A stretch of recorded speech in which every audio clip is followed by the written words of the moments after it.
નમસ્કાર. વડનગર ખાતે શ્રાવણ માસ નિમિત્તે ભવ્ય શ્રાવણોત્સવનું આયોજન કરવામાં આવ્યું છે. 108 કલાકારો ડમરૂના નાદથી આજે પ્રાચીન નગરીને ગુંજવશે. હર્ષભાઈ સંઘવીની ઉપસ્થિતિમાં આ ભવ્ય યાત્રાનું આયોજન કરવામાં આવ્યું છે. 108 કલાકારો જે ડમરૂના નાદથી વાતાવરણ ગજવશે. શર્મિષ્ઠા તળાવથી હાટકેશ્વર મહાદેવ સુધી પદયાત્રા યોજાશે, જેને લઈને ઉત્સાહ અને ભક્તિ અહીં જોવા મળી રહી છે. સંસ્કૃતિ, સંગીત અને શ્રદ્ધાનો ત્રિવેણી સંગમ અહીં જોવા મળી રહ્યો છે. ભક્તિમય માહોલમાં શિવ ભક્તો ઉત્સાહભેર જોડાયા છે અને 108 કલાકારો આજે ડમરૂ સાથે આ પદયાત્રા કરશે. શ્રાવણના પહેલા દિવસે એ જ શિવજીને સમર્પણ જે છે પોતાનું મનનું સમર્પણ કરશે, શરણાગતિ સ્વીકારશે. ડમરૂના નાદથી હવામાં શિવ ભક્તિનો અહીં માહોલ છવાયો છે. વડનગર ખાતે શ્રાવણ માસ નિમિત્તે, અને એ પણ આજે શ્રાવણ માસનો પહેલો દિવસ છે, ત્યારે વડનગર ખાતે આયોજન કરવામાં આવ્યું છે. આ યાત્રા જે શર્મિષ્ઠા તળાવથી શરૂ થશે અને હાટકેશ્વર મહાદેવ સુધી પહોંચશે. હાટકેશ્વર મહાદેવ પણ એક પૌરાણિક શિવધામ છે અને ત્યાં પહોંચીને આ યાત્રાનું સમાપન થશે. ત્યારબાદ શિવ પૂજા કરવામાં આવશે. નાયબ મુખ્યમંત્રી હર્ષભાઈ સંઘવીની ઉપસ્થિતિમાં આ યાત્રાનું આયોજન કરવામાં આવ્યું છે. તેઓ ત્યાં પહોંચી પણ ચૂક્યા છે પોતાના સુરક્ષા કાફલા સાથે. ભક્તિમય માહોલમાં શિવ ભક્તો અહીં ઉત્સાહભેર જોડાયા છે. સવારથી જ ડમરૂ સાથે તેઓ અહીં ઊભા હતા અને હવે જ્યારે થોડા સમયમાં જ આ ડમરૂ યાત્રા શરૂ થવા જઈ રહી છે.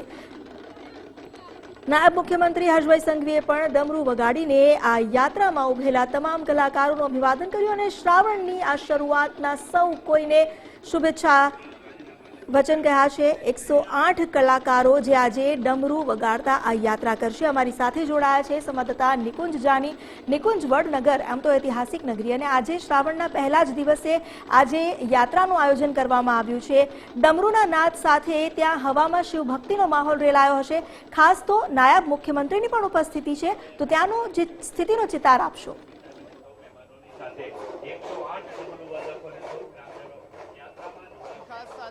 શ્રાવણ મહિનાનો પહેલો દિવસ છે અને ઐતિહાસિક નગરી વડનગરમાં ડમરૂ યાત્રા જે છે તેનો પ્રારંભ થયો છે.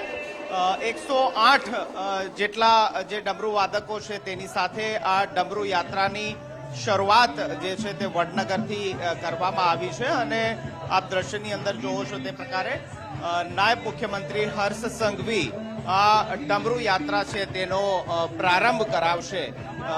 અત્યારે આપ જોઈ રહ્યા છો તે પ્રકારે તેઓ આ ડમરૂ યાત્રાની અંદર જોડાયા છે અને ડમરૂ યાત્રાનો તેઓ આ ઐતિહાસિક નગરી એવા વડનગરથી શરૂઆત જે છે તે કરાવવા જઈ રહ્યા છે.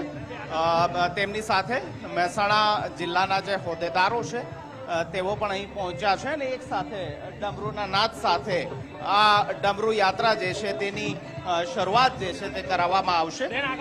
આપ અત્યારે જોવો છો તે પ્રકારે શર્મિષ્ઠા તળાવ જે વડનગરનું ઐતિહાસિક તળાવ છે ત્યાંથી આ ડમરૂ યાત્રાનો પ્રારંભ થશે અને જે હાટકેશ્વર મંદિર આવેલું છે, મહાદેવનું મંદિર, એ પણ પૌરાણિક અને ઐતિહાસિક હાટકેશ્વર મંદિર છે, ત્યાં સુધી આ ડમરૂ યાત્રા જે છે તે યોજાવાની છે.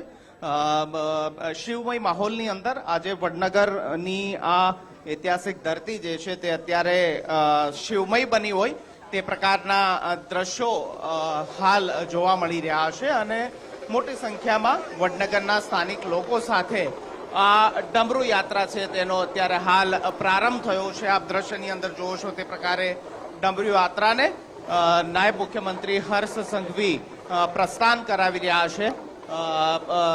108 કરતા વધુ ડમરૂ વાદકો છે તે આ યાત્રાની અંદર જોડાશે અને શર્મિષ્ઠા તળાવથી લઈને વડનગર સુધી, વડનગરના એ હાટકેશ્વર મહાદેવ મંદિર સુધી આ ડમરૂ યાત્રા જે છે તે ચાલશે અને એક શિવમય માહોલ, ઐતિહાસિક માહોલ, ભક્તિમય માહોલ વડનગરની અંદર હાલ જોવા મળી રહ્યો છે. અને એટલા માટે કારણ કે આજે પવિત્ર શ્રાવણ માસનો પહેલો દિવસ છે.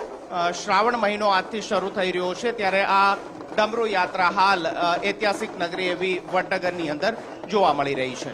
જી, આભાર આપનો જાણકારી આપવા માટે. હાલ જે આ દ્રશ્યો જોઈ રહ્યા છો, આ શ્રાવણ ઉત્સવ જે ઉજવવામાં આવી રહ્યો છે અને